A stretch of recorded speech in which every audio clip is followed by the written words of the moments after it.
Did you know that Google personalizes many searches by city and Also Ask is the only tool to access live People Also Ask data at city level? Try for free at alsoasked.com. Tired of SEO guesswork? Quadra's AI agent goes deeper to uncover high-impact optimizations and completes hours of SEO in minutes. Get started now. I was going to say that SEO with Fat Joe is as peaceful as this, but then the birds are all having fights. Good morning. Can you hear me okay? So yeah, I'm going to be talking about paid social funnels, and I'm going to focus on meta ads, but you can apply this to TikTok, Pinterest, or Snapchat. So a little bit about myself. I'm very unique as a guy. I love football, beer, and running. So yeah. But I work for an agency in Birmingham. We are an e-commerce agency. We are Shopify Plus partners. So I've been working in e-commerce agencies for 9 years. I'm a little bit nervous, my first talk, so excuse any nervousness coming from me. But I specialize in demand planning, paid marketing, and SEO. So I thought I'd speak about paid social funnels today, just because I audit a lot of accounts and I see that funnels aren't always being used, or the same creative is always being used across the funnel. So I thought it'd be a good opportunity to share the knowledge I have. In my time at Cake, we've worked with 50 brands in their baby millions. So brands looking to break into that threshold of 20, 30 million a year, and a lot of startup brands as well. The proudest project I have is a brand called P&Co. You may have heard of them. When I started the account 4 years ago, we were spending 20,000 a month. Now we're spending 300,000 a month. So we've had to really adapt and scale, not just as in the strategy, but as an agency to this growth. And I've learned a lot. In my time at Cake, me and the team have spent 20 million in ad spend. So we've done a lot of testing. We have a fair amount of knowledge in the paid funnel. So why do you need a paid funnel structure? For me, I think the reason for that is because you really need to understand how much you're spending on acquiring new customers, and not just spending on the same customers all the time and trying to retain those people, because your own channels can do that. Paid marketing should really be to acquire those new customers and grow the brand. So how do I visualize the structure? I think there's loads of ways of doing it, and it's not original. I'm not claiming originality here, but I think a lot of people look at TOF, MOF, and BOF, so top of the funnel, middle of the funnel. But I've broken it out into 5 stages at Cake. So cold, for me, cold is anyone who's never heard of the brand. Of course, we can never be 100% accurate here, because of pixel data only extends to 180 days on your website. On your organic social profiles, it goes to 365 days. But you also have your CRM database, so you can exclude all of those people from your cold campaigns, but of course, people are going to slip through the net. But generally, you can imagine these people have never heard of the brand.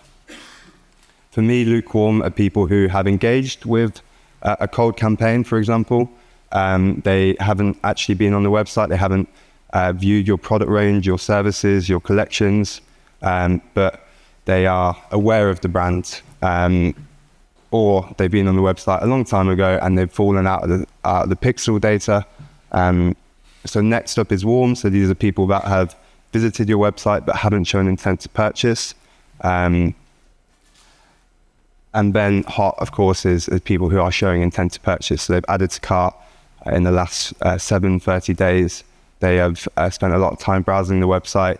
Maybe they've just recently followed you or shown intent with the brand. And then for me, boiling is your returning customers, so your retention campaigns. And this is how I structure the funnel, and it's really important for your creative. But of course, this isn't original, and I imagine most of you will be visualizing your customers this way. So what objectives do I use? Of course, you can use multiple objectives at each stage. But for the top of funnel, I've done a lot of testing on brand awareness, and I find that reach is very effective in terms of your CPM. It's the lowest CPM, and you can target your preferred customer. So in these campaigns, let's say your perfect customer is a 25 to 40-year-old male. This is where you should be using that kind of niche targeting. Next for traffic, so your conversion rate here at lukewarm isn't going to be amazing. So you don't want to pay purchase CPCs of 50, 40, 60p, for example. You want to be paying low CPCs because the intent is not quite there yet. Of course, people will purchase here, but it's going to be a minority rather than a majority. At warm, you want to start getting them to show intent, especially when it's a product that isn't an impulse purchase. So I take P&Co as an example. It's not high fashion, but it's relatively expensive if you compare to like Uniqlo. So there is a bit more intent needed to make that purchase of 100 or 200 pounds. Of course, at hot, you wanna get the purchase out of them. And this is where the CPC will probably be around 50, 75p. So the conversion rate will reflect that, and it will deliver a better ROAS. And then at retention, of course, this is you want to get a purchase out of your returning customers. It's not always very linear though, so it's not going to be as simple as just going through each step of the funnel. There's hundreds of other brands marketing these customers, so you have to understand that a customer could go from reach straight to hot, or they could sit in lukewarm for a while before you really hit them with that creative that resonates with them, that gets them onto the website and showing intent to purchase. So life after ads, what does that mean? For me, it means where they land on the website. So once they've clicked through an ad, it's really important that you take them to the right place. I've seen a lot of people just send traffic to the homepage, no matter where they are in the funnel. Of course, I think that's great at top of funnel, because let the customer figure out where they want to go. Websites are easy to navigate nowadays, so the customer should be able to figure out if they want to shop outerwear or shop t-shirts or shop shoes, for example. So we send all of our top of funnel traffic to the homepage. So at add to cart level, you can't add to cart if you're not on a product page. It's very simple. So you want to be sending traffic to collection pages that are 1 or 2 clicks away from the product, or even to the product page itself, if you're very confident that that is the right product for them. And then at purchase, so at hot, you want to be driving traffic to the product page. You know what they're interested in. You want them to purchase now. If they've added to cart using DPAs, use DPAs to get them to the products that they've got in their basket. And then for retention, the customers know your website, they know your brand, they know your product offering. So send them to a collection page. New in is probably the best. That's it if you're in like e-commerce fashion, but you want to send them to collection page. You don't need to send them to the product page. They know their way around your product offering. Let them get where they want to. So this is the most important part for me. So tailoring your creative. So of course there's not like a one-size-fits-all strategy here, but it's really important that you talk to your customers where they are in the stage of the funnel. So a lot of the accounts I see, they have the same creative for retention as they do for cold audiences. And I mean, it could work if your product is amazing, but it's not really effective for the long term. So I'm going to give some tips on the kind of creative and the briefs that we put into the design team, into our clients for each stage of the funnel. So my videos haven't worked here. I built this in Keynote, and then I think it didn't transfer over. So there are meant to be videos, but pretend that there are. So some top tips for me. Storytelling at cold, so in your new customers, is really important. Don't try and sell a product, sell a solution, we say. You don't know what the customer is after yet. If you've got a big product range, you want to kind of sell the brand to them first, of course. And the first 3 seconds are crucial. This goes with organic strategy as well. So get them hooked in. I think a really good cold ad to run would be a giveaway, because it's really engaging. Even if the customer isn't interested in what you're giving away, they're probably going to watch to find out if they are interested. So this is a great way of getting good engagement on a cold audience. And if they have watched the whole video, clicked onto your profile, perfect, they're into warm straight away, and they skip the lukewarm stage. Next, in lukewarm, so show them your best sellers. This is an example of a pajama brand who sell mix and match sets, which is unique to the industry because relatively unique to the retailers. So John Lewis, for example, they just sell sets. You cannot mix and match, and it's a USP for their customers. They love the fact they can buy completely different sets from the brand. So we lead with this message: you can mix and match. It works really well. It introduces them to the brand. It's a nice way of showing the customer who you are. So always highlighting your hero products. You don't necessarily need to highlight your new products. Show your best sellers, because this will get people into the brand if they're your best sellers. Also, design consistency. So having relatively similar design to what you're showing at cold, so that you have that brand recall between the two stages of the funnel. Add to cart, at the warm stage, by now the product offering should be crystal clear. So you want to kind of show them your service offering. So your free shipping, any free returns. If you're using Revenue, for example, you can offer instant returns, which is a great partner to have in e-commerce. And then you can start introducing more of the range. So introduce your new collections to them if they've seen the best sellers at this point. At purchase, now you've probably invested enough money in this customer now, you need to get them to buy. So you want to create urgency in the ads. That's really important to get them over the line. And retarget them with what they've been looking at on the website. So using what Bianca was talking about with the marketing API, showing the right product to them at the right time is really important. And then finally, retention. Again, this is meant to be a video. That's not a very good looking ad. But you want to show them newness. So if they've purchased from you before, you can see, of course, what they purchased if you've got a big enough data set, and show them a related product to, if they brought a t-shirt, show them the how to complete the look. But newness is what they'll want to see. But talk to them like you know they've bought from you before. Don't talk to them like they're a new customer. They probably know your product offering, your service offering. So make that known in the ad creative. We found that worked really well. So this is kind of what it could look like if you put everything together. So at Reach, you've got some cool content. It's not necessarily product focus. At Traffic, at Lukewarm, it's simple single images to bring them onto the website. Single images tend to have a really good click-through rate compared to carousels. So we use single images here.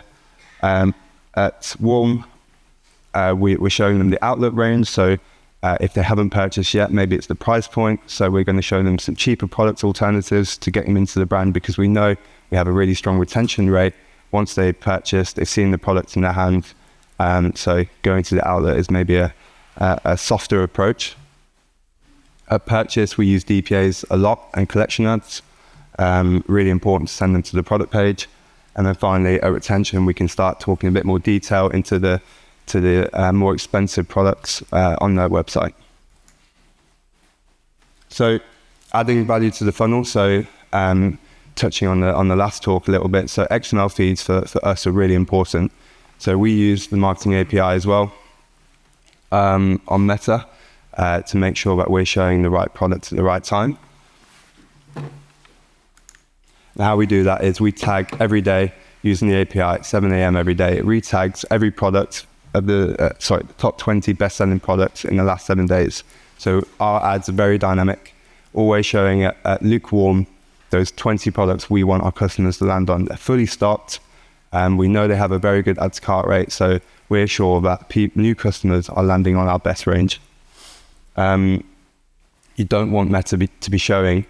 Sometimes Meta can be really strange and show a product that has like 2 variants in stock and drive loads of traffic to this product page that of course will have a really bad conversion rate. So prevent doing that. Always use XML feeds to exclude those products, because the Facebook app on Shopify or on WordPress, for example, or WooCommerce, is out of the box and it hasn't got the best solutions. So me and my team, we kind of try to live by 7 commandments in Meta. I'm going to show you them. So treat your brand like a houseplant. So always grow the brand awareness. If the goal of the brand, which it most likely is to grow year on year, then your reach should be growing year on year, and not just focusing on converting the purchasers. You should be always investing more and more at your brand awareness level. So this is something we really focus on. It's a KPI of ours if we want to double the brand's growth, we have to, double the brand's customers, we have to double the brand's brand awareness. Right place at the right time. The merchandising strategy is as important as the ad strategy. So making sure that you've got the right investment in stock. You can drive as much traffic as you want to a website, but if you're not well stocked, of course, it's not going to be worth your time. Meaningful insight. So again, touching on the last talk, creating dashboards using the app scripts in Google, really important, because Meta doesn't have a great reporting dashboard. It's not, you can see the top level figures per campaign for the whole account, but I'm sure a lot of people here will be copying and pasting data from Meta or using Data Studio, but Data Studio breaks a lot. So using the app script and the marketing API has been a game changer for us in the last year. Always consider the bigger picture. So we separate ad creative metrics to the website metrics. So your click-through rate, your frequency, etc. We look at that over here. And then over here, we look at your add to cart rates, conversion rates, anything on your website, because those are 2 very different action plans to improve the strategy. Always tell a story through your ads. So don't just push the same message or a simple message. Always, create a narrative, use the design team, use the brand to sell the product much better. I see so much simple creative. I think there's some really cool brands out there, not just in fashion, but Surreal, for example, cereal brand, Simmer Eats, they do some really cool stuff. They sell the brand before you buy the product. They're very good at it. So have a look in the ad library at the content they do. It's very interesting. Of course, this is easier said than done, but spend budget like it's your own. So don't become complacent with poor performance. I think as an agency, it's very not easy to do this, but when you're running 10, 15 ad accounts and 5 are doing really well, 5 aren't doing so well, and 5 are doing okay, it's easy to kind of focus on the ones that are doing okay and really well. But you need to spend the budget like it's your own. I mean, it's a bit harder to when it's 300,000 a month, because probably wouldn't be spending it like that, but yeah. And then the final commandment is a harmonious blend. So big campaigns, small campaigns, and the always on is really important. So if you're only doing the always on, you need those big campaigns or small campaigns to boost ROAS and create a bit of momentum in the account. Meta, we find, works on momentum a little bit. So it can become stagnant sometimes, and you need that end of month sale or an offer to lift results again. So just to recap on that, if you want to take a picture, those are the 7 commandments we use.